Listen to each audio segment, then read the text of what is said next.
Hi everyone, thanks for stopping by Miss B's Review once again. I was out of town last week, so I was not able to record any videos. I wasn't even able to watch any videos, so I did binge watching yesterday. And what I did was just took a little notes here and there of the different skits that I wanted to go over. So I'm going to do several videos today on different topics, so just please bear with me while I remember some of the things that I wanted to say and some of what I saw was happening. So first up, of course, is Anthony and Amber.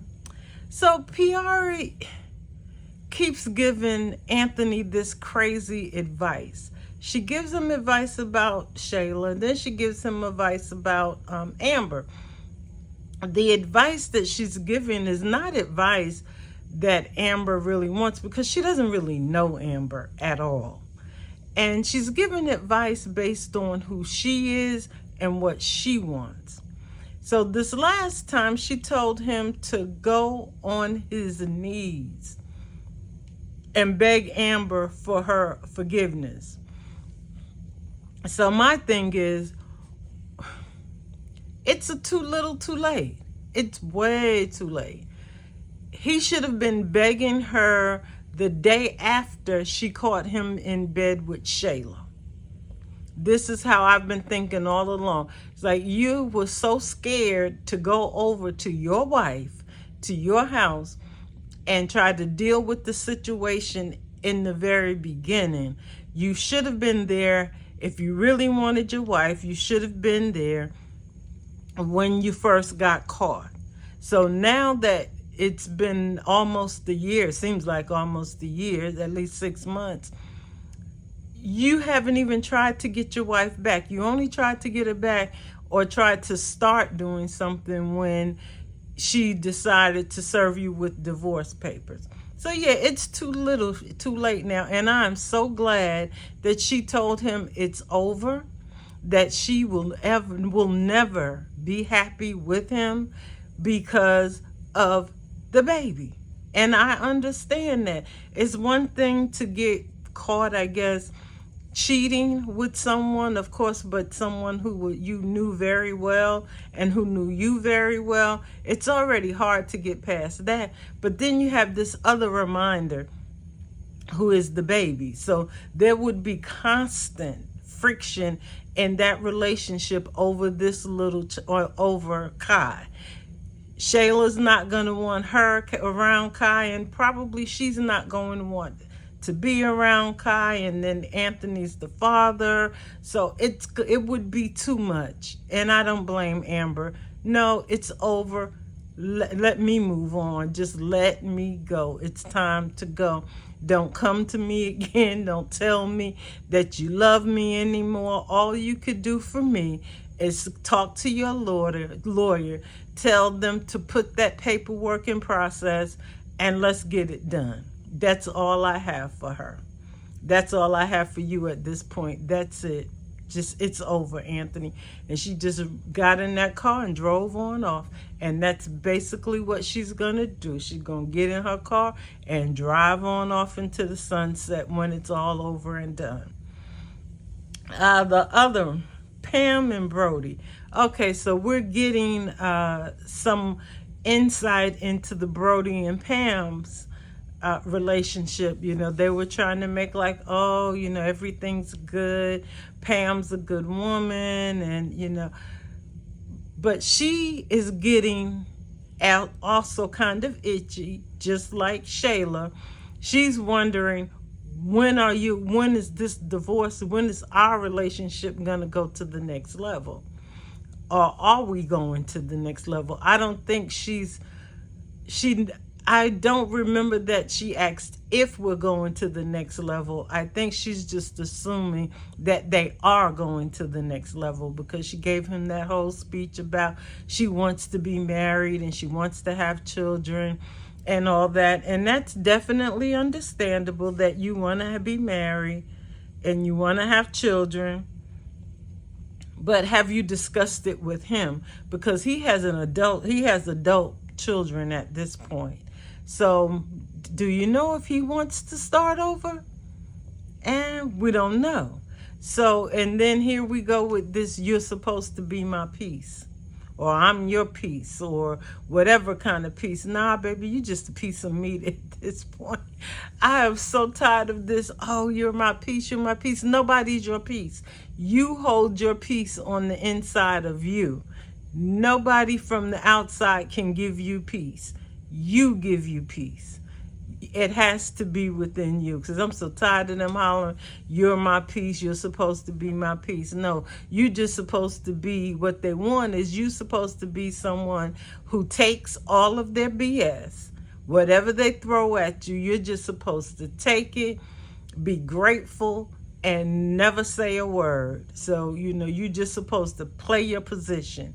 And these women are tired of playing their position. Both Pam and Shayla are tired of playing their position.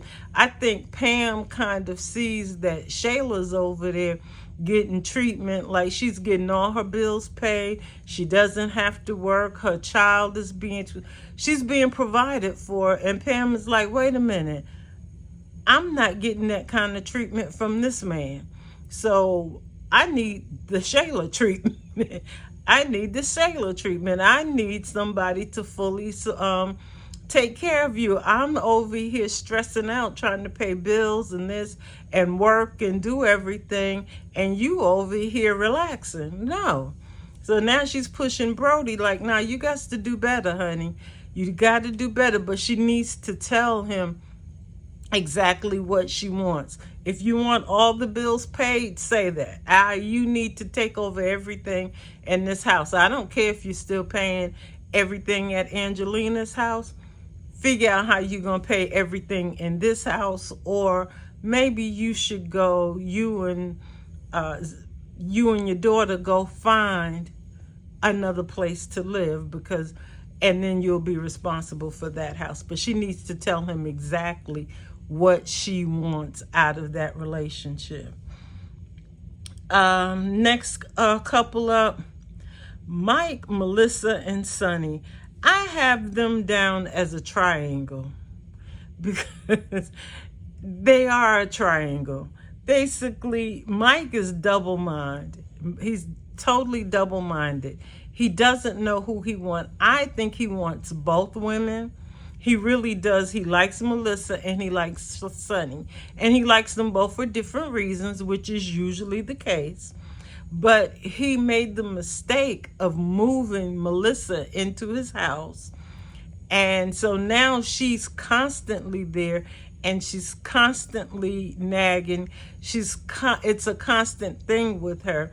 And it's probably kind of getting old real quick with Mike, because it's always a constant, you did this, or you're not doing this, or why don't you do it this way, or you got to have it my way. And of course, Sonny's out there and she's not doing any of that, only because she doesn't have to. She's out there living her life. So I think, and he likes the ease of not having all of that responsibility either. So I believe he wants them both. What did I put on my note? He wants a poly relationship, what they call it, polyamorous or something, where you can have one man, two women, and they would be accepted toward it. My words got mixed up, but yeah, it's like, I think he wants a I can't say the word anymore, but a poly relationship. I think that Mike would be happy with that. But what we're going to see is how this relationship between Mike and Melissa is going to go when we find out if Sonny is pregnant, because her being pregnant is like, So now what you gonna do, Melissa? Because that means that in Punta Cana, he was doing other things. He was doing what you thought he was going to do in Punta Cana, and it turns out that Sonny winds up getting pregnant. Or did she get pregnant before Punta Cana? We don't know. And then I have another one of these triangle relationships, Sean, Jocelyn, and Sonny. Sean is a double-minded person. He's a double-minded man also. He really, he doesn't know. I can't say he doesn't know who he wants. He knows who he wants, but he is cautious in that he's trying to figure out the best way to make the move on Sonny and not hurt Jocelyn. So that's why he keeps trying to string Jocelyn along and also kind of ingratiating himself with Sonny. And it's going to fail. What I hope doesn't happen is that he doesn't break up their friendship. See, because Jocelyn is already peeping game as far as him sending her flowers. Why would you send her flowers? And she keeps saying, well, yeah, I'm okay. I'm okay. Knowing that she's not okay. So I need her to be Jocelyn and step up. She needs to pull a little diva out of there and step up and just tell Sean how she's feeling and what she's thinking. Basically, it seems like you're a little bit more into Sonny than you should be. And what's with me and you? Because he put you in the friend zone sometime back with one of the skits. He kind of put you in that friend zone. And that's where he wants you to stay because he's trying to get to Sonny, your friend. So I'm not sure. But I think Jocelyn needs to kind of step up and say, hey, Sean, what is it? What's the deal? What is this? Don't keep leaving it up for chance. Don't keep being indecisive as far as, how you're feeling or what you're thinking. Because this man, you got to tell him, because he acts like he's slow. He's not slow. He done been in those streets long enough not to be slow. He's just trying to figure out how to move between you and Sonny.